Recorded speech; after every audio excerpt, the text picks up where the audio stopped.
Hello and welcome to Politics at Sam and Anne's, the podcast that looks ahead to what's coming up next term in British politics. My name is Sam Coates of Sky News. And I'm Anne McElvoy from Politico, and welcome to the box set edition, the summer series designed to give you a heads up about everything coming up on the political scene until the end of the year. Today, it's the turn of Home Affairs and Justice.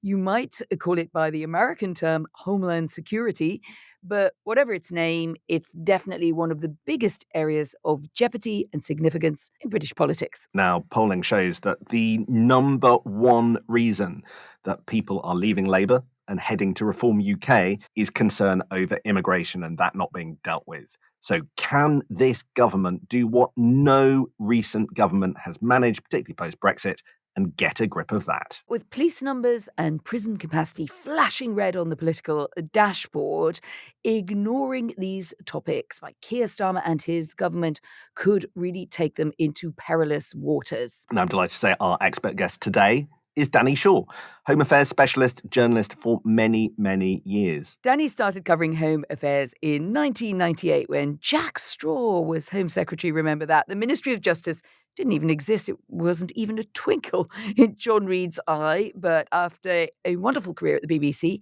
he's been on both sides of the fence in the run-up to last year's general election. He was part of Yvette Cooper's team helping crime, policing, security and immigration policy. Danny, welcome. Hi, it's great to be here. Hi, Sam. Hi, Anne. I've got to ask you, I'm just always very curious about the humans in this policy and political mix.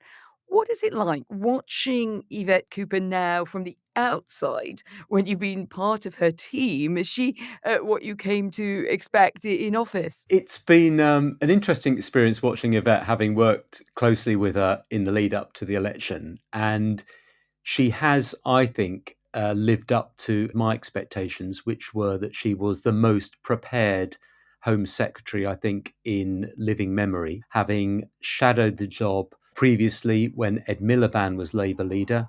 And then, of course, she was chair of the Home Affairs Select Committee and a very, very good, successful chair of that, and then brought back by Keir Starmer to be Shadow Home Secretary. So she absolutely knows the terrain. I think Shabana and Yvette are both intensely political.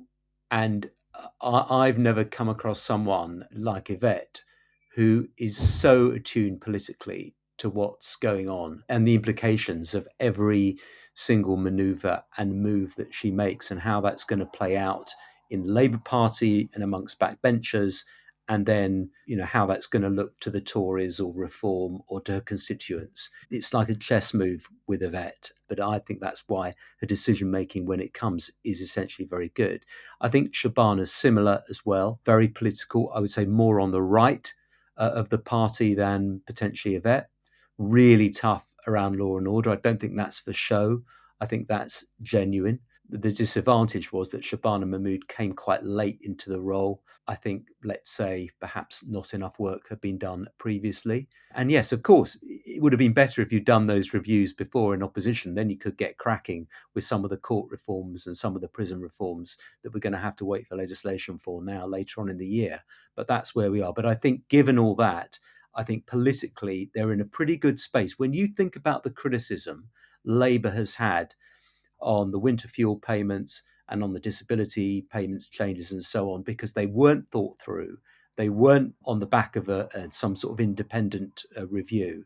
And when you look at what they've had to do around prisons, they've had a bit of flack for it, but not that much so far. I think that shows quite an astute political operation. Okay, let's get into possibly the trickiest area of policy. Now, small boats is arguably the most visible bit of government policy failure. This summer, basically Labour's first anniversary in power, the fundamentals haven't changed yet. They're starting to, but nothing really concrete has shifted yet. Yvette Cooper has two policies to deal with small boats. The one is one in, one out with the French, and that's where we will return migrants who have come across the Channel in return for people who have legally applied for asylum, who have ties to the UK, being allowed to come across and can be sent across by the French. And then a second policy, which is to encourage the French to disrupt boats themselves and for French authorities to play more of an active role stopping those dinghies coming across the channel. So, Danny, big question, will these two policies work on this totemic challenge for this government? If you ask me yes or no, I would probably say no, as they are at the moment, because I don't think the one in, one out policy, if it gets approval from other EU states, by the way, because it still has to be ratified by them, I don't think that in itself will be enough of a deterrent, because I think it's going to be very small in the early stages. I think most migrants will think, well, I'll take my chances. There'll be a decent chance that I'll get to stay anyway. In terms of the disrupting boats in shallow waters, I think the smugglers' gangs will just find other methods, other alternatives. They'll find ways around it. So, of course, it will help, along with all the other measures that the government's taken so far, the Border Security Command, the deal with Germany to change the law, closer working with the EU countries, agreements with Vietnam. I could go on. Lots and lots of really good work behind the scenes, not glamorous stuff, but important stuff. But the key thing is this deterrent effect, and I can't see one in, one out delivering that. The big thing to look out for over the autumn is quite how it all goes down in the courts, because you are going to have people identified who've come over, then challenging this policy, possibly judicial review as well. We saw that all happening in Rishi Sunak's government. I think they're braced in the Home Office for exactly that again. So I think one of the big challenges in the next kind of early September, October is what happens to all of this policy in the British court before, as you say, Danny, you get to what's happening on immigration, before you get to, as Danny was saying there, what happens on the European side to the acceptance of what is only a pilot at this stage. But I think the courts, that battle that the Home Office may have, will be a battle that Yvette will be quite happy to have, because it will look like the government is being tough and it's being resisted by campaign groups on behalf of refugees. So I'm sure that's something they factored in, and they won't mind that terribly, I don't think. Danny, using the courts, that's one way you can send strong political messages, or being prepared to withstand pressure in the courts. But the numbers and the raw numbers still matter a lot in this debate. We saw what those high numbers did to the reputation of the last Conservative government for its lack of control over immigration. In May, the ONS data showed that net migration halved from 860,000 to the end of 2023 to 431,000 to the end of December 2024. It's the biggest drop recorded for a 12-month period, and a big calendar year fall in net migration since the early stages of the pandemic. Now, the Prime Minister then says that he wanted net migration to have fallen significantly by the next general election. But A, we don't have a hard target. I'm interested in what you make of that and the effect of that on the system. And B, tonally, he has gone one way and then another. Island of Strangers sounded like, don't let anybody in just in case we have too many strangers. Then it was, oh, well, I didn't really mean it like that. And then he seemed to own it again. So I'm slightly confused about this relationship between tone and numbers. Help me out. Look, in terms of not having a hard number, this is a trap that the Tories fell into time and time again when they said we're going to get net migration down to tens of thousands, i.e. below 100,000. They never achieved it. You've got to look at it sector by sector. And you've got to say, well, in engineering, for example, what's the right figure? What's the right balance? We need some more engineers from abroad because our companies are saying we don't have enough here. But, how long will it take before we skill up people domestically so we don't have to have them? That's the sort of approach you need to take, a sector by sector approach. So that's why I think it's sensible not to have this one ambition, one target. And I think they're right to stick to that. I think there will be less scrutiny on legal immigration. And I think it's the illegal side, the small boat side, which I think will continue to be the big problem, even though numerically it's 24,000 so this year, which is a fraction of the overall numbers coming in legally through legal routes. But it is the most visible sign of our weak borders and our failing immigration. In terms of your question about rhetoric and tone, yeah, I think they're confused. I think they don't know whether to take the fight to reform and park their tanks on reform's lawn and talk the language that reform are talking, or whether to sort of not go down that road and try and look for weaknesses in reform's approach. And I don't think they've settled on an approach yet. By conference time, they have to have decided what is their approach going to be. I mean, you touched there, Danny, on the essential truth of migration policy, which is that it's the Home Secretary's fault, but it's the whole of government's policy. And wherever you look, Yvette Cooper's got battles. I mean, you say that you don't think that legal migration will be a particular issue. I can promise you it's going to be an issue with the Treasury. It's going to be an issue with EU policy. I mean, take one quite high profile thing that Yvette Cooper wants to do. She put in the immigration white paper that you're going to need to be here for 10 years before you get citizenship. One of the big battles inside government that is unresolved at time of recording this podcast is whether or not people who are already here will have to have spent the whole of the 10 years, or whether people who are here 4 years and 10 months have just 2 more months before they qualify. Those kinds of things are not hugely material when it comes to the headline numbers, but matter to businesses and to other cabinet ministers. So I think there is going to be quite a lot of internal wrangling over just how high curbs in all the different ways that you can put are implemented on different bits of policy when it comes to migration. Yeah, no, I agree with you around that. And obviously those are the proposals in the white paper, so they haven't actually been sort of put into a bill yet. And it may be that there's a bit of fudging and there's a bit of compromise around some of those measures. I just don't think that legal migration for the next year or so on current trends is going to be as difficult a topic externally for the government as the small boats crisis and the hotels. Before the election, we were putting out press releases and campaign materials saying we were going to end the use of asylum hotels within 12 months. It wasn't in the manifesto to do it within a year, wisely so, because now the government is saying, well, by 2029, by the end of the parliament, they are going to have to reduce the use of hotels, month by month, year by year, because that is as toxic an issue as the small boats themselves in communities, as we've seen over the summer. One of the big things that's coming up probably in September time will be a police reform white paper. And this is going to do a lot of heavy lifting and is going to drive potentially sweeping changes to police forces across the country. It's going to do multiple things. It's something that Yvette committed to do last autumn. I think there are two things driving the conversation. The first thing is police chiefs themselves raising questions about whether or not the structure of policing is as good as it could be.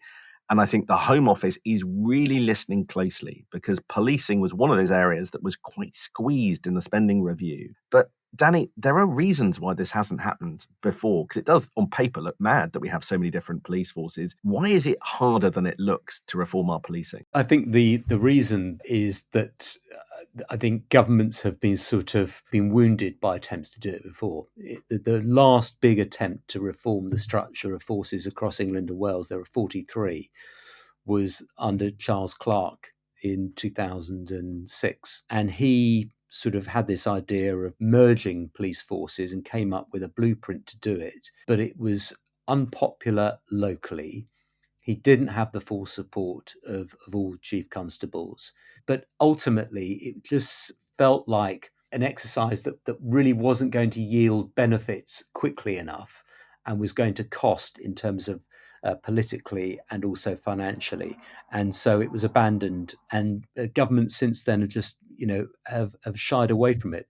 I personally don't think that is going to be a goer in the white paper. I don't think we're going to get mergers of police forces. If a couple of police forces want to merge and want to, do it themselves, I don't think the Home Secretary will stand in their way if that's what they want and if that's what the police and crime commissioners want. I just think it's going to occupy so much time and the reward will be much further down the track. So I think what you're going to see in the white paper is this move towards a national policing centre, which will hopefully start to sort of coordinate much better than the current sort of mishmash of different structures and organisations and agencies, and also save some money. So does that mean, Danny, that this white paper, if you take out that potential for a big reorganisation, is a bit skinny? Do you think it's going to really satisfy the demand for better policing, for more visible policing? So I think there are different things going on here. I think the police reform white paper is not going to be the thing that people are going to be talking about in the pub that night. And to be honest, it's more about structural changes, really important,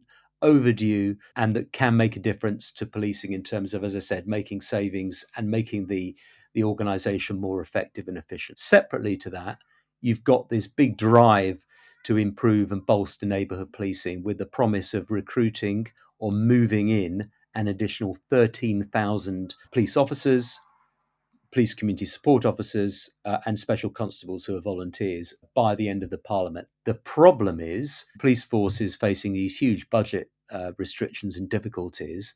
Are they going to end up just actually fulfilling this ambition of putting more officers in neighbourhood teams but cutting back elsewhere? And that's the problem that they face. One of the big things also coming up this autumn is the 10-year strategy to halve violence against women and girls. Now, as we found out in the spending review, there's not going to be a big pot of money in the rest of this Parliament in order to tackle what Keir Starmer says is an issue very, very close to his heart. I mean, the message that has gone out, I think, to charities and third sector bodies is, look, just because there isn't a great deal of money, don't limit the ambition of what you want to achieve on this. What we do know is that they are going to shift the emphasis, which up until this point has been a lot on the victims, onto perpetrators. Is that something without much money attached, Danny, that you think can actually result in meaningful change? Or are we just treading water on this area, given that there just aren't the funds to really do something transformative? The setting of the target of halving violence against women and girls within 10 years was incredibly ambitious. And it was really intended to draw attention to the issue and say, we are going to be really driving this through. This is an absolute priority. But I think there wasn't enough thought that went on into how you're going to do that, because that's incredibly difficult target to achieve. Nevertheless, what it does is focus people's attention and say, this is a priority. You know, there's probably around a dozen departments across government that this mission affects. I don't think there's going to be enough resourcing there. And the reason the strategy on violence against women and girls has been delayed, it was due to be published by the summer, by the break. It hasn't. We're now told it's September. One of the reasons is because there's a lot of dissatisfaction, I think, in government about what's actually going to be in that strategy and whether it's meaningful enough. Although I think that the will is there, I don't hold out huge, great hope for this. And I think it may come to be an albatross around the government's neck, to be honest. I'm interested whether or not you think that this is reliably and solidly a government that you could call a law and order government. I'm just looking at some polling for YouGov for us for this podcast. The Conservatives are nowhere to be seen when it comes to law and order. They're third. Labour are second, but of course it's Reform UK that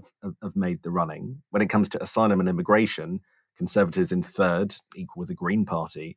Labour second, and Reform UK very much in front. Are there political parties, particularly Reform, particularly Nigel Farage, able to in some way channel a slight insecurity in the fabric of society at the moment that isn't really being answered by Keir Starmer and this government? Is there something a bit deeper about people's relationship with the state that allows a party like Reform to actually make inroads in this area? We've had the Southport riots. We've had the slightly confused response to grooming gangs and, in the end, a national inquiry. But do you really think this is a government that can truly look itself in the mirror and say it's got a grip of home affairs, having looked at governments for the last 40 years? But I think Reform are tapping into a mood at the moment, a sense of despair and a sense of distrust in the mainstream political parties, and doing it very effectively. Certainly that's what the polls would suggest. I would say give Labour a bit of time. I think people's attention spans and people's patience is very, very thin at the moment. You know, people just haven't been prepared to stick with the Labour project for, more than a few months, really, frankly. I think communication is an issue. But also, I think what you've got to recognise is the Home Office, you don't really score sort of, huge wins there. What you're really doing is stopping the ball going in the net rather than scoring lots of goals. That's essentially what you're doing. What you're hoping is that you'll score the wins in the traditional areas like education and health, perhaps some other fields as well. But what you can show at the Home Office is competence, control, firm but fair, and you're stopping scandals from erupting right, left, and centre, which is what we've seen traditionally in that department. I think that's what you can hope for. If they can get a grip of the boats and the hotels, then I think they've got a decent chance of sort of turning things around on that front. Danny, you remind me of Jack Straw telling me, and I'm sure others, that at any given time when you were Home Secretary, there were at least half a dozen people in your department beavering away on projects which were quite likely to go wrong and could bring you down as Home Secretary. Yeah, that's absolutely right. I think you've got a really experienced and skilled operator in charge, but a lot of the events are out of her control. Well, one thing that is in our control is keeping this to time. So, Danny, thank you very much indeed for joining us. It's been a pleasure to hear your insights, and we are very grateful for having your time. Thanks very much for inviting me on. It's been a delight. Great to have you, Danny.